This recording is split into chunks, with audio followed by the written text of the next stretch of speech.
first 5 photos you put, it may have been something Nick shared.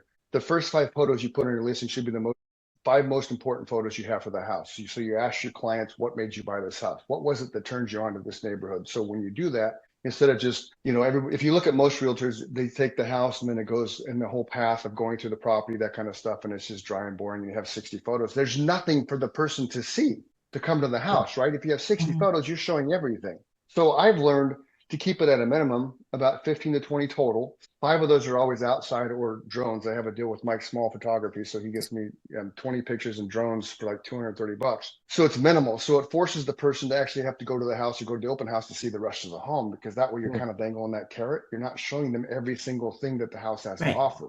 So when you're doing your photos, are you subscribing to that kind of mindset? Because I haven't looked at your listings in a while. When I blog, I just grab the first 2 photos and go. But do you inundate it with photos? Or do you kind of like keep some stuff out to entice them to come? No. Okay.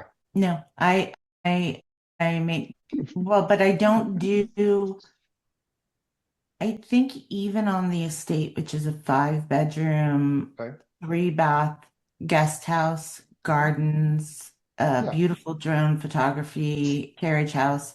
Yeah. I don't think I ever do more than 60 photos max. Okay. Usually let them no more than 30.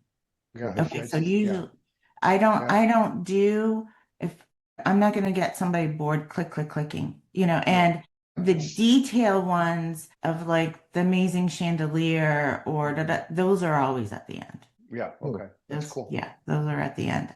So I do subscribe to that. I will say I love spin top signs for that. Right. Yeah. Especially in a walkable neighborhood. I love spin top signs, and I do the 5 top ones in there, and I do things they can't see from the front.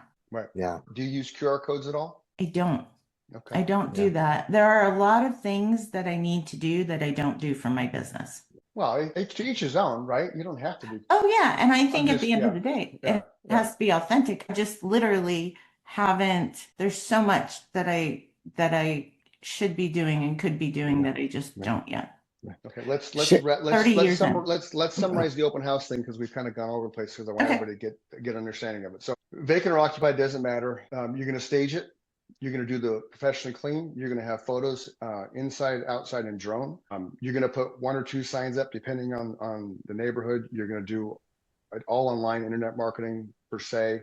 You're going to have little finger foods, things like that.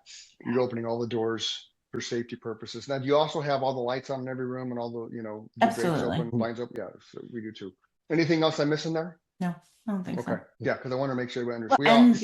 And the knowledgeable, something that you can hand people so that it will lead to more questions. Like, these are my favorites in the area. They're not my listings, but you might want to check these out.